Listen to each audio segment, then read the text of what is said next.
Ladies and gentlemen, food shortages are now inevitable in the UK, according to industry experts, and printed in the mainstream media. And so this is a real milestone here. We're passing that point of demarcation where the media is openly, actively talking about food shortages affecting you and food prices rising. Let's have a conversation about that today. I'm Christian, and this is the Ice Age Farmer broadcast. And the bulk of the media coverage around the food shortages in the UK has to do with the shortage of lorry drivers, of truck drivers. Similar story as here in the US. They shut down all driver training throughout the pandemic, which means that as people rotated out of their jobs, there was no one trained to take their place. No one knows how to drive the trucks anymore. And so as a result, fresh produce, piles of it, are just being left to rot, and in many cases are just being sent off to the landfill. Here it is, piles of fresh produce are going to the landfill, and goods are starting to vanish from shops because of a shortfall of as many as 65, I read also 70,000 truck drivers in the UK. It's an escalating crisis. It stands to affect supplies of goods from fruit and vegetables, even milk and cheese, according to leading produce company bosses. Another article here from Fresh Talk Daily goes into the reasons. Brexit prompted thousands of EU lorry drivers to leave the UK. The introduction of tax changes in April drove up costs, and a lack of driver training and tests during the pandemic has led to this desperate shortage of truck drivers, according to a managing director of Nationwide Produce. As a result, deliveries are not going to supermarkets. Produce is there, it's ready to go, but it's not being delivered. However, in this piece is the only one that actually acknowledges that the record cold spring, thanks to the grand solar minimum, has had an effect on food production, and that plays into what's going on now. From the grocer, food shortages now inevitable due to labor crisis, according to the industry warnings. Quote, worsening supermarket food shortages are now inevitable in the coming weeks, as labor shortages across the food supply chain approach the crunch point, the sector has warned. Chronic driver shortages, compounded by shortfalls across other sectors, including harvesting, manufacturing, and packaging, and the supply chain is creaking under the pressure.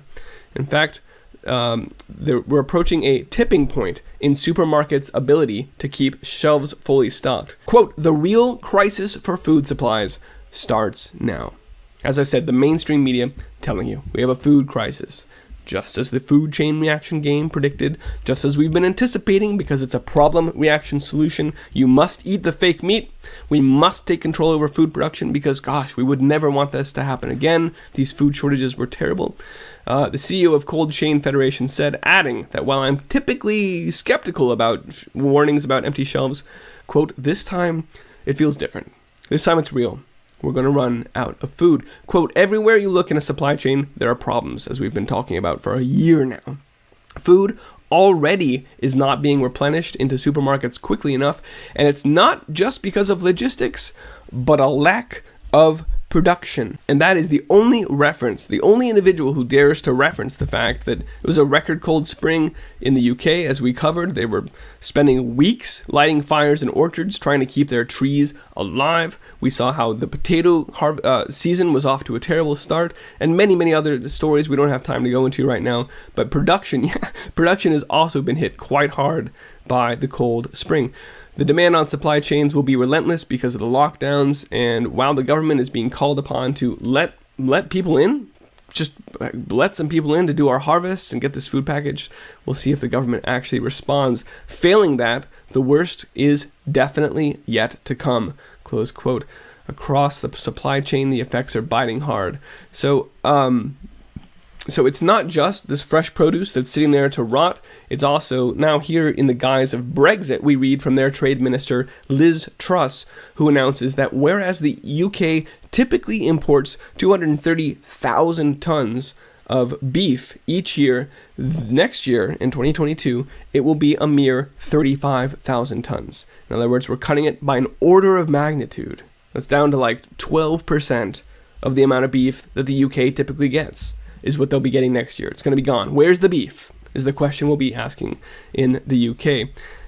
Now, Liz Truss goes on to say, don't worry, we have a 15-year plan to start getting our beef from Australia instead of the EU, since they're cutting us off immediately next year. We'll figure it out over the next 15 years. Never mind the fact that that Australia has already under great pressure to end their beef industry, is already shutting down their meat plants permanently, as we've covered, because of cow farts, and we need to shift towards insect-based proteins. This is basically just an excuse. We'll figure it out 15 years from now. In the meantime, there will be no beef in the supermarkets in the UK. And the UK, ladies and gentlemen, is just a bellwether here of what is to come everywhere. They're just the ones leading in the headlines right now. And this is particularly true in light of the fact that the disruptions to the supply chain continue and accelerate. For example, we saw a lot of coverage of the Suez Canal, that ship getting stuck there, and how the cascading ramifications of that were felt throughout the global shipping industry. That incident itself, even though it was only mere weeks ago, and we're still feeling the effects of it, is now also dwarfed by the shutdown of the Yanshan port in China due to COVID, right? Well, there's an outbreak, shut down the port. It's insane, which means that all of these ships you can see here on the map are stopped. They're stopped. They're full of containers coming in. There are containers waiting to get out of China. We already know there's a shipping container shortage. And so when you shut down one of the biggest ports in the world, it just throws an even bigger stick into the bicycle wheel of global trade. So what we're seeing in the UK is, fair to say, coming to stores near you, empty shelves. And so the question really that I want to close with today here is, here's a picture that I drew of two supply chains. On the left, we have the one that currently feeds most people in the world. We get fertilizers from big ag chem companies across the world. They're shipped in, but there's a shortage of those right now. That's all right. Maybe we'll just dig in a little bit to our soil fertility and try and eke out a crop this year. Oh wait, we're running out of drought. The government is turning off the water. Well, maybe we can truck in some water at great expense to our operations. We've been reading about that in the US right now. All right, so we got some water. Oh, now we don't have labor because the government won't let in people because of COVID. Well, maybe we found some high school interns and got them to pull the crops out of the field. Well, now we don't have diesel because that pipeline was shut down in a cyber attack. So let's back up. We can pay more money. Fuel prices are higher, but at least we can get our product over there to market. Oh, wait, we're out of shipping containers. You see where I'm going with this? Well, let's say we spend 10 times more than we did last year, which is what's actually going on, just to get some shipping containers, and now our product is loaded. Oh, crap, now the ports are closed, and we can't even get these goods moved.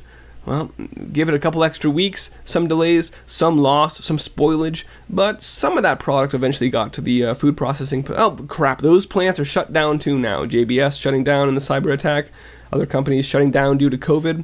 Well, let's just assume that food gets processed. Oh, crap, now we're out of steel for the cans, as we covered from the Italy tomato harvest.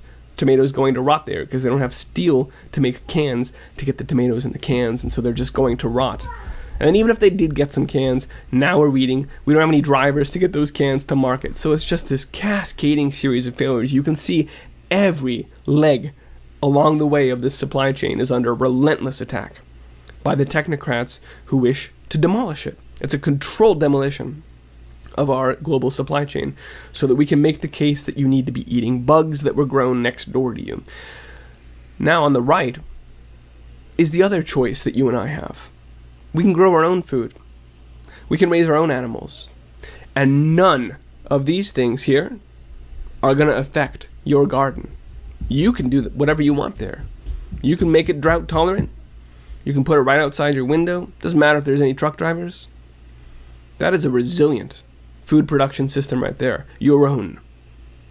Ladies and gentlemen, on which of these supply chains do you wish to bet your life?